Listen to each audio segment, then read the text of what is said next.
gaz naturel et produit autant de CO2 que 500 millions de voitures. Et pourtant, il y a moyen de faire autrement, comme en Équateur par exemple.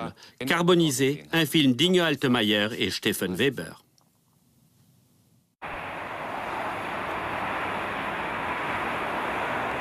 Nous avons tous besoin de pétrole. Sans cette matière première, pas de mobilité. À eux seuls, les Européens consomment 2,5 milliards de litres par jour. On le sait peu, mais lors de l'extraction de pétrole, on extrait également du gaz naturel. Plutôt que d'utiliser cette précieuse matière première, on choisit généralement de la faire brûler, de la gaspiller et de la rejeter dans l'atmosphère où elle contribue au dérèglement climatique.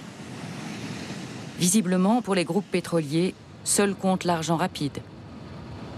La combustion de ce gaz produit chaque année 400 millions de tonnes de gaz à effet de serre. Autant que toutes les voitures d'Allemagne, de France et de Grande-Bretagne réunies.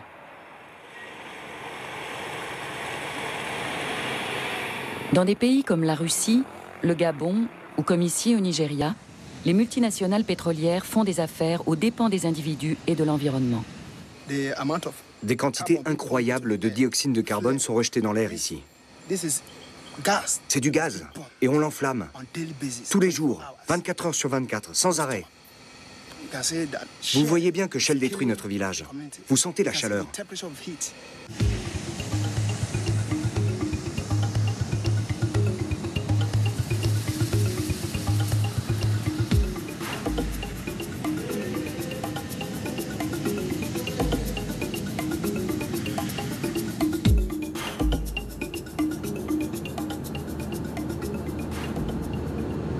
Le pétrole du Nigeria, pour lequel tout ce gaz à effet de serre est libéré dans l'atmosphère, atterrit ici par exemple, dans le port de Rotterdam.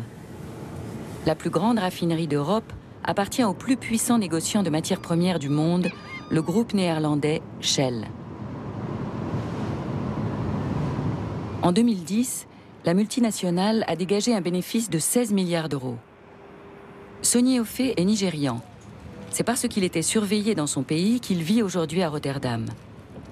Il combat le torchage, le brûlage de gaz, depuis plusieurs années.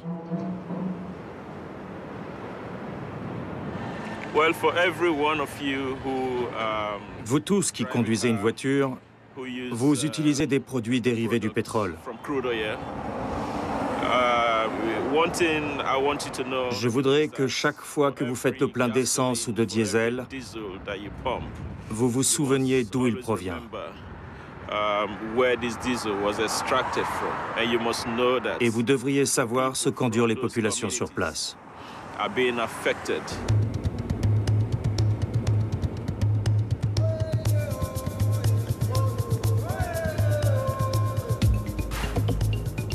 Dans le delta du Niger, de nombreux groupes pétroliers extraient l'or noir.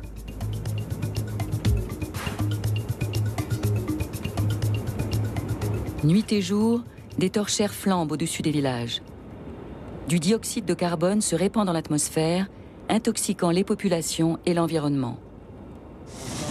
Or, le torchage est formellement interdit ici depuis 1984.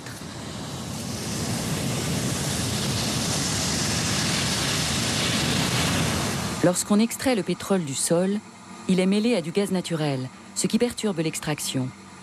Le gaz fait en effet augmenter la pression dans les pipelines et le débit du pétrole s'en trouve réduit. C'est pour cette raison que l'on sépare le pétrole du gaz. Ces tuyaux en piteux état relâchent également du méthane, dont l'effet de serre est 21 fois plus élevé que celui du dioxyde de carbone. Ce qui subsiste dans la canalisation est simplement flambé.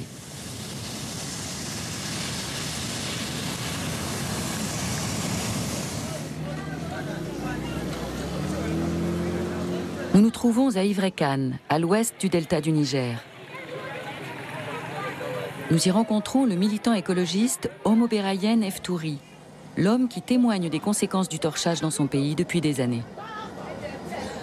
Il sait très bien qui en est responsable.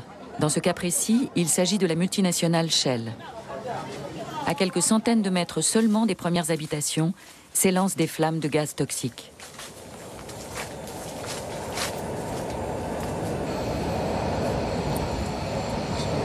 This is the first point. Voici la première torchère. Ils ont éteint la seconde.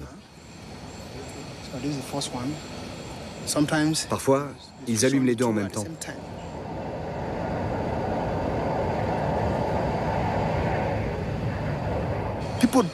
Tous les jours, des gens meurent à cause du torchage.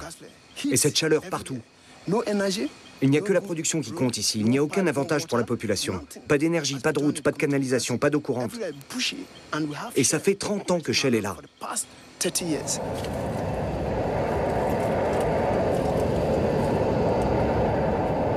Depuis des dizaines d'années, les installations des groupes pétroliers envoient des particules de suie noires dans l'atmosphère, comme ici chez Agip, un partenaire de Shell Nigeria. Le cambouis noir est suspendu dans le ciel comme une route asphaltée qui absorbe la lumière du soleil et réchauffe l'air ambiant, avec pour conséquence une hausse des températures dans le monde entier. Sur place, les plantes sont déshydratées et la terre totalement desséchée. Les nuages de suie maintiennent une chaleur étouffante et les populations attendent vainement la pluie.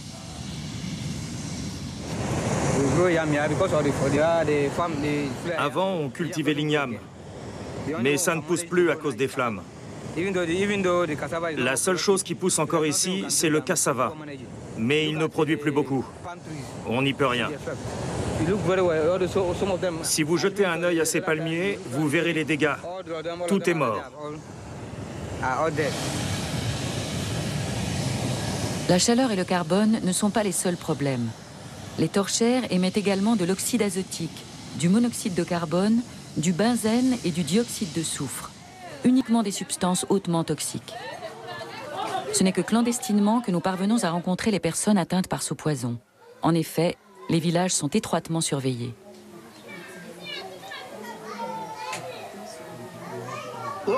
Shell est installé ici depuis 30 ans. Avant ça, on pêchait. Et on pouvait faire pousser tout ce qu'on voulait. Les récoltes étaient bonnes. Mais depuis l'arrivée de Shell, c'est fini. Les gens sont malades. Vous voyez comme j'ai du mal à respirer et à parler. Tout ça à cause des flammes de Shell.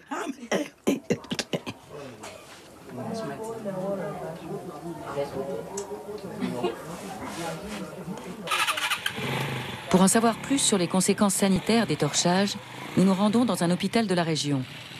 Le bâtiment et les équipements de cette clinique privée COSU ont été cofinancés par Shell. Le médecin-chef, le docteur Azebi Korikiye, traite de nombreux patients victimes des gaz toxiques. Il souffre d'une maladie respiratoire chronique. Cela se traduit par de la toux et des difficultés respiratoires. C'est le résultat d'une trop grande exposition aux hydrocarbures. Son affection est chronique. Le traitement est uniquement palliatif. On soulage les symptômes, mais on ne soigne pas. C'est un bon exemple du type de problème auquel nous sommes confrontés avec le brûlage des gaz. Pour ce médecin, les malades n'ont donc pas d'espoir de guérison. Les conséquences des torchages sur la santé de la population sont très importantes. Ils causent des affections respiratoires comme de l'asthme, des cancers du poumon, des bronchites, des pneumonies, mais aussi des cancers de la peau. On note également des effets sur les femmes en âge de procréer. Elles peuvent donner naissance à des bébés atteints d'anomalies congénitales.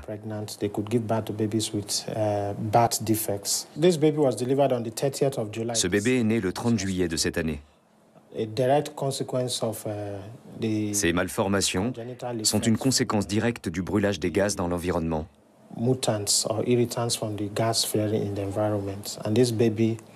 Il est mort immédiatement après sa venue au monde.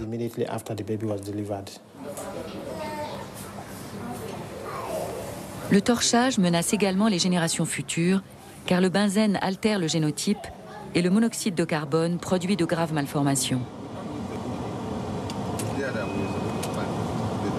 Qu'en dit Shell, l'un des principaux producteurs de gaz toxiques? We do not have any Il n'y a pas de preuve des conséquences négatives du torchage sur l'environnement et la santé. Plusieurs études indépendantes ont été menées et elles n'ont rien révélé de tel.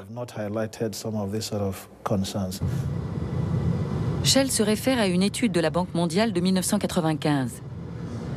Mais les répercussions du torchage sur la santé n'ont pas été suffisamment examinées. La société Shell a donc elle-même ordonné une étude. Le docteur Peter Syde y a participé. À ce jour, elle n'a pas été publiée. L'enquête écologique du delta du Niger a été inspirée et financée par Shell Nigeria. Elle révèle un lien indéniable et fondamental entre le torchage et les graves problèmes sanitaires de la région. Cette enquête apporte des éléments essentiels et nous pensions que Shell l'avait déjà publié. Mais comme ce n'est pas le cas, cela signifie que Shell a quelque chose à cacher. Mieux encore, Shell ne respecte pas la loi, car le brûlage des gaz n'est pas autorisé au Nigeria. Depuis le jugement du 7 novembre 2005, le torchage des gaz est illégal. Shell et toutes les autres compagnies pétrolières installées ici devraient aussitôt cesser cette pratique. Mais ils continuent à brûler leur gaz, encore aujourd'hui. Shell est plus puissant que le gouvernement fédéral. Le gouvernement a échoué. Le jugement a été rendu par la Cour supérieure du Delta du Niger. Nous nous demandons comment les groupes pétroliers peuvent continuer à bafouer la loi. Et nous décidons de rencontrer le procureur général et ministre de la Justice, Osagiye Obayuwana. Les groupes pétroliers forment un lobby puissant. Ils sont en contact avec des hommes politiques et avec les cadres de la NNPC, la Société pétrolière nationale nigériane, qui est l'une des agences chargées de surveiller la production du pétrole et de faire respecter la loi. Les compagnies pétrolières ne sont jamais à court d'excuses. Donnez-nous encore quelques années, ou nous connaissons des difficultés. Et ils repoussent constamment l'arrêt des torchages. Je dois avouer que nous sommes impuissants. Dans la zone d'extraction, c'est l'armée nigériane qui maintient l'ordre. Une raison à cela, l'État nigérian est associé à Shell Nigeria et touche 55% de ses recettes. Voilà pourquoi l'armée protège les machinations douteuses des groupes pétroliers. Total et Agip tirent aussi des bénéfices du commerce de Shell. Tout le pays est organisé autour de l'exportation du pétrole brut. Le Nigeria